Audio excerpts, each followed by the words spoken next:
Father Vogel. We are continuing this series on St. Francis de Sales' Introduction to the Devout Life.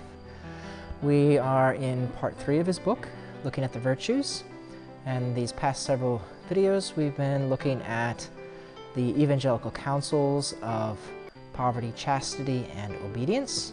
Having looked at obedience as well as chastity, now we move to poverty.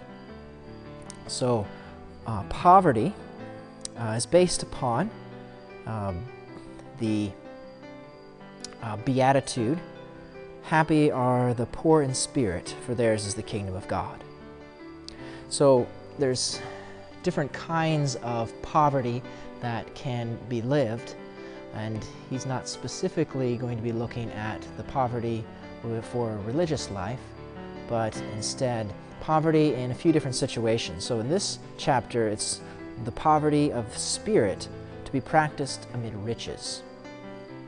In the next chapters, he'll look at how to practice real poverty while remaining rich, as well as to how to practice richness of spirit in the midst of living a real poverty. So whether one is rich or poor, there is going to be an aspect of living out this poverty, specifically poverty of spirit.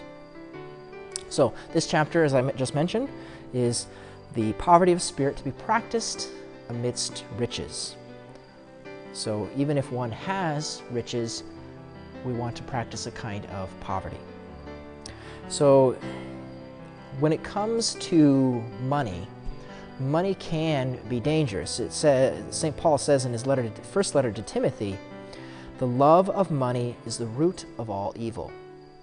So one thing to note here is it's the love of money, not money in and of itself, but the love of money. Or as St. Francis says, again, it's the attachment to those riches. So we want to keep our heart free from that. He says that this is a kind of sin that those that are in the midst of it have a hard time admitting. He says the greedy, the covetous, will rarely admit this fault. They excuse themselves under the pretext of the urgent care of children, or the prudence which demands that they are well established in resources. They never have too much. They always find the need to have more. So those that are attached to riches may use excuses like, well, I need to have it in order to take care of my family, or I need it for this reason, or I need to have this next new thing. When the reality is they may not quite need it. Obviously we can use possessions as well as money and wealth in a proper way. So he says that we can own those things without being poisoned by them. We can be actually rich, but poor in the affection for riches. So that's what poor in spirit is that we're in the midst of riches, is that we may have all these things, but we don't have this attachment to them. We own them, but they don't own us.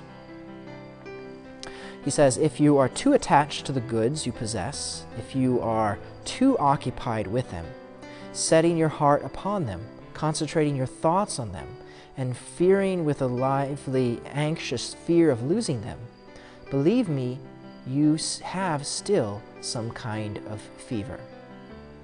So that's a good way to evaluate whether or not we have this kind of, if we need to grow in poverty of spirit, is that we have this occupation for the things of this world, for making sure we have, for our goods, hoping we don't lose them, or the wealth. We have this kind of anxiety about it. Obviously we should have concern to have what we need to live, but we don't want to be so anxious about it and this fear of losing things.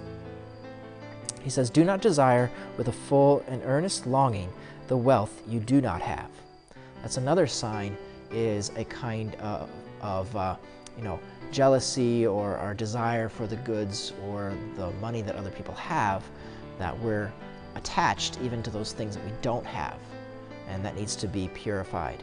So to practice poverty of spirit among riches is to grow in this internal attitude of not being attached to the things that we have, but more attached to the things that are above And from that will come this generosity of giving from the good that we have to others.